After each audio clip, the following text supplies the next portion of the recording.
Buen día para todos, bienvenidos a la clase que tiene por nombre Niveles de Organización. Es preciso hacer mención que esta clase corresponde exclusivamente para estudiantes de ciclo 3B. Los niveles de organización es una clase que tiene como objetivo brindarle al estudiante herramientas para que pueda comprender las razones por las cuales el cuerpo se estructura desde un elemento bastante básico que a medida que va avanzando en diferentes niveles de organización logra comprender una estructura mucho más compleja. En ese orden de ideas, los niveles de organización mencionan que la célula es la unidad básica, funcional, estructural y genética, y cuando yo agrupo muchas células, voy a dar como origen los tejidos, y cuando agrupo diferentes tejidos que están interactuando, cumpliendo funciones que pueden ser similares o diferentes, voy a tener como resultado los órganos, y cuando agrupo órganos diferentes que cumplen unas funciones específicas que interactúan entre sí, doy origen a los sistemas. En ese orden de ideas, los niveles de organización, comprimido a manera de resumen, corresponden a célula, tejido, órganos y sistemas. Para dar una mejor aclaración frente a los diferentes niveles de organización del cuerpo, es decir, la célula, los tejidos, los órganos y los sistemas, vamos a continuación a desglosar cada uno de esos fragmentos. La célula como tal, entonces, venimos trabajando que es la unidad estructural, funcional y genética. También hemos venido trabajando que la célula está dividida en dos grandes categorías, célula procariota y célula eucariota, que la diferencia puntual entre célula eucariota y procariota corresponde a que la célula eucariota presenta un núcleo definido, por el contrario, la célula procariota no posee un núcleo definido. Habíamos mencionado que esa célula eucariota está dividida en dos grandes categorías a su vez. Una corresponde a la célula vegetal y otra a la célula animal. La diferencia puntual entre célula vegetal y célula animal corresponde a la más destacable a que esta célula, la vegetal, tiene la capacidad de realizar su propio alimento porque posee cloroplastos, que son unos organelos de pigmentación verde que le van a permitir a esta célula usar la luz y el agua como un recurso para producir su propio alimento. Contrario a esto, los animales, las células animales, no tienen la capacidad de producir su propio alimento, razón por la cual tienen que buscarlo. Los tejidos, por el contrario, son aglomeraciones de células, diferentes grupos de células que se agrupan y cumplen una función muchísimo más magnificada en relación con la celular.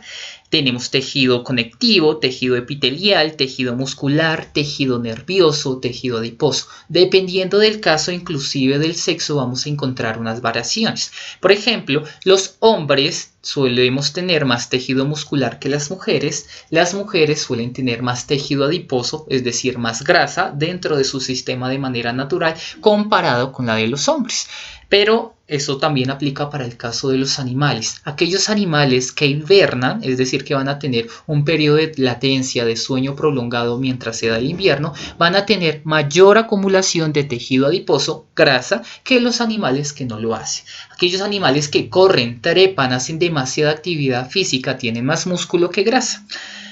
Posterior a eso, cuando tenemos una serie variada de tejidos que se están agrupando, puede ser la sangre, puede ser tejido nervioso, epitelial, muscular, etc., vamos a generar una serie variada de órganos. Esos órganos, dependiendo del caso, van a cumplir una función que puede ser similar y la potencializa o puede ser diferente. Lo explico de la siguiente manera. El esófago y el estómago son dos órganos que están conectados, pero el estómago tiene una variación comparada con el esófago. Este va a generar jugo gástrico, una serie de sustancias químicas que tienen como función quemar, desbaratar, desglosar, diluir, como ustedes quieran mencionar, el alimento. El esófago, aun cuando está conectado al estómago, no tiene esa propiedad y por ende sus células, sus tejidos van a ser diferentes. Posterior a él vamos a tener que los órganos se agrupan para cumplir una función específica y dan origen a los sistemas. Sistema digestivo, sistema nervioso, sistema respiratorio, sistema cardíaco, depende del caso. Por supuesto, habrán organismos que tengan más desarrollado un sistema versus otro organismo, dependiendo de su capacidad y su actividad ecológica. La histología entonces es el nombre que se le da a la ciencia de la biología que se encarga de estudiar los tejidos. ¿Por qué es tan importante o por qué en años anteriores la histología fue una ciencia de mucha importancia? Porque estudiar un tejido, ver cómo un órgano estructurado por un tejido está de alguna manera organizado a nivel celular, me permitía diferenciar diferentes, tal y como ustedes lo hemos venido trabajando, diferenciar aspectos celulares. Si tengo células diferentes, posiblemente esas células funcionen para algo diferente. Entonces, si yo cojo un órgano y lo corto y evalúo su estructura, puedo entender muchísimo mejor su función, tener una idea de una visión funcional de ese órgano muchísimo más completa. Entonces la histología es una línea que se encarga de potencializar la anatomía y por supuesto se encarga de potencializar la línea fisiológica.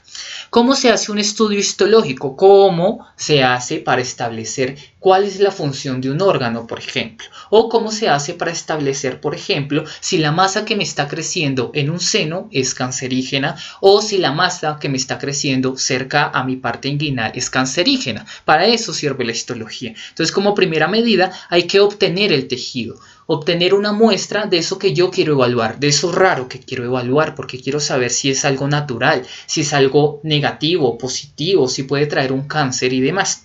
En ese orden de ideas hay dos mecanismos por los cuales se puede obtener la muestra. El primero es cuando la muestra procede de un organismo vivo. Puede ser, como el caso que acabo de mencionar, extraer un fragmento de un quiste en un seno o de una masa en un seno o de una masa en la zona pélvica, dependiendo del caso. Si el organismo está vivo, esa extracción, esa parte del tejido recibe el nombre de biopsia. Pero si el organismo está muerto, el nombre de ese tejido que estoy extrayendo, esa técnica o esa obtención de muestra corresponde a una necropsia.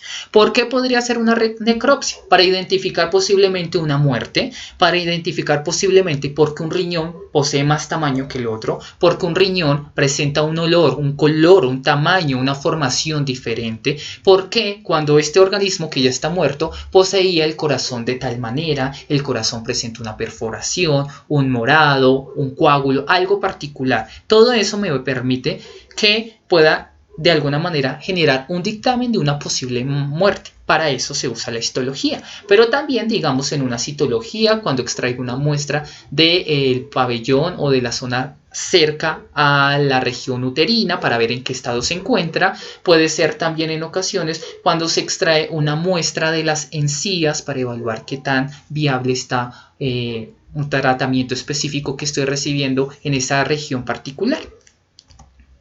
Luego de que yo obtengo el tejido, debo fijarlo. ¿Qué significa la fijación del tejido? Que yo a través de una serie variada de compuestos, de químicos, voy a impedir que el proceso natural de descomposición de las células se inicie o, si es en el caso de una necropsia, como ya se inició, se detenga. ¿Para qué se hace eso? Para que las células conserven la mayor cantidad de características posibles con la vida real y así yo pueda generar un estudio.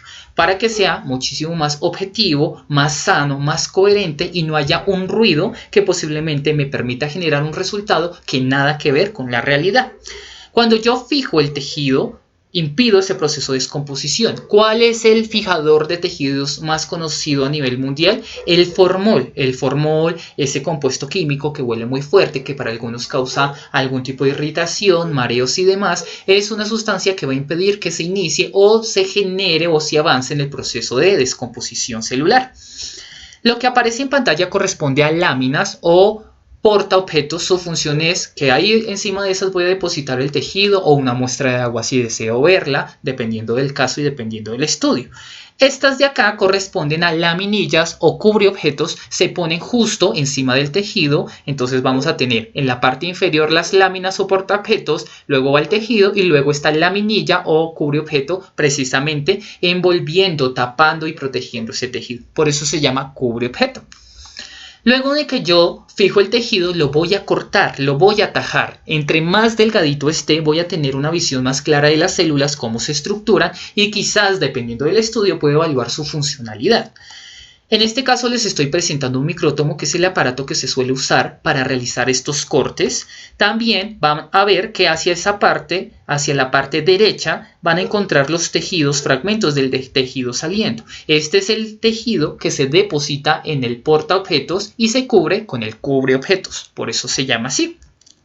Luego de que yo obtengo estas finas, muy delgadas fibras de tejido, lo que debo hacer es teñirlo. La tinción del tejido tiene como función colorear las células para que yo evaluar cómo están. Sus tamaños son normales, su membrana celular es normal, su núcleo es normal, quizás su color es normal, la conexión con su célula vecina es normal. Para eso tiño. Entonces, la tinción que se suele usar es hematoxilina y eosina, que es una técnica muy larga y dependiendo del caso, pues algunos investigadores la usan, otros prefieren hacer técnicas de inmunohistoquímica para identificar una región particular con una proteína, etc. Dependiendo del investigador, se va a hacer este tipo de tinciones.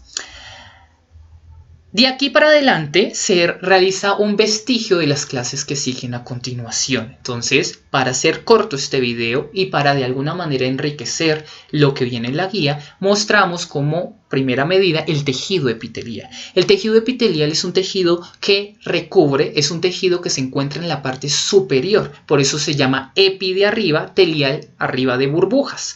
¿Por qué le pusieron este nombre? Porque el tejido nervioso para algunas personas tiene forma de burbuja y como el tejido epitelial se encuentra encima de el tejido nervioso, encima de esas burbujas, le decidieron poner este nombre. En ese orden de ideas, el tejido epitelial empieza con un corte histológico de piel. Lo que ustedes observan en pantalla es una técnica histológica en donde alguien retiró la piel de una persona, la tajó, la conservó, la fijó y por supuesto la tiñó. Y se están observando las células que constituyen la piel. ¿Cuáles son las partes que constituyen el tejido epitelial o la piel? Tenemos una queratina, que es este fragmento que estoy señalando acá, lo cual corresponde a una serie variada de proteínas que tienen como función proteger y cubrir y de alguna manera impermeabilizar la piel. Por eso es que cuando nos mojamos hay un punto en el que las goticas, un punto liviano, no alcanzan a entrar. Por supuesto también tenemos sebo que permite dicha función, pero en general la queratina protege un montón. Cuando se quema a una persona, la queratina sirve como aislante. Cuando me quito los cueritos circundantes de mis uñas, esos cueritos que a casi nadie le gustan, eso es queratina. Posterior a él encontramos el tejido epitelial, que es este fragmento hasta acá, y vamos a observar que tiene muchas capitas. Cada uno de estos puntos que observamos acá, que señalo en pantalla o en este dibujo, en este monachito, como yo les digo, estos puntos son los núcleos celulares y van a observar muchas células. 1, 2, 3, 4, 5 por acá. Aquí tengo 1, 2, 3, 4, 5, 6, 7 por acá. Como está en forma de capas, voy a decir que es un tejido epitelial de carácter estructurado o estratificado más bien. En ese orden de ideas vamos a observar que la piel tiene diferentes capas. Tenemos una dermis superior desde este punto para acá y una dermis profunda. En la dermis profunda vamos a localizar una serie variada de receptores. Algunos también se localizan aquí en la dermis superior o en la dermis más superficial. Y esos receptores me permiten que la piel sea sensorial. ¿Por qué la piel debe ser sensorial? Porque si por ejemplo yo tengo una cuestión en donde estoy cocinando, pongo mi mano en un fogón y no me doy cuenta, no me duele, pues no voy a retirar la mano porque no es sensorial, no voy a traducir una respuesta de dolor y la mano se me va a quedar completamente. Cuando tengo sensores, receptores de dolor en la piel, pues me permite traducir calor, frío, dolor y así retirar la mano como mecanismo de defensa. La piel es uno de los órganos, es el órgano más extenso, de hecho, que envuelve el cuerpo y es de suma importancia precisamente porque va a aislar el resto del cuerpo, las partes internas del cuerpo, del mundo exterior. En el mundo exterior, inclusive sobre la piel, vamos a encontrar un montón de virus y bacterias que siempre van a intentar entrar, van a intentar ingresar para dañarnos. Cualquier perforación en la piel, por muy pequeñita que sea, es la apertura para que esos microorganismos que no vemos pero están presentes entren y generen un daño. Por eso es importante cuidarla, protegerla. Y de hecho, casi nadie le da importancia a este tipo de órganos o de estructuras o de organización de tejidos. Importante mencionarlo y saberlo. La piel entonces, dependiendo del caso, va a tener unas células que aquí no se observan muy bien, pero son melanocitos. Y esos melanocitos son los que dan el pigmento de piel. Si soy muy morenito, tengo mucha melanina. Si soy más bien clarito, casi no poseo ese pigmento. Pero ese pigmento es un pigmento de protección. Entre más oscurito, entre más melanina posea, voy a tener la propiedad de ser menos susceptible a los rayos de sol. De hecho, este principio también aplica para los ojos. Los ojos claros no tienen tanta melanina como los ojos oscuros. Eso influye que si soy de ojos claros y de piel clara, voy a tener mayor índice, pero no siempre aplica, para generar un proceso cancerígeno. ¿Listo? O perder, en su caso, la visión. Las personas afro tienen menos posibilidad de quemarse al sol y de desarrollar un cáncer como un melanoma. Los que son más claros tienen mayor posibilidad, pero eso no implica que las afrodescendientes no tengan la posibilidad de desarrollar un cáncer o que todas las personas de piel clara o de ojos claros vayan a desarrollar un cáncer. Posterior a él se enseña glándulas, como hay que hacer diferentes clases y no los quiero saturar. El siguiente tema a tratar corresponde a glándulas. ¿De cuáles vamos a hablar? De las más importantes: hipófisis, tiroides, paratiroides, glándulas suprarrenales, páncreas y las gónadas. Ovarios en el caso de las niñas, testículos en el caso de los niños. Dejamos hasta acá. Cualquier duda o cuestión, no duden en hacérmela saber. Espero haberme hecho entender. Feliz día para todos.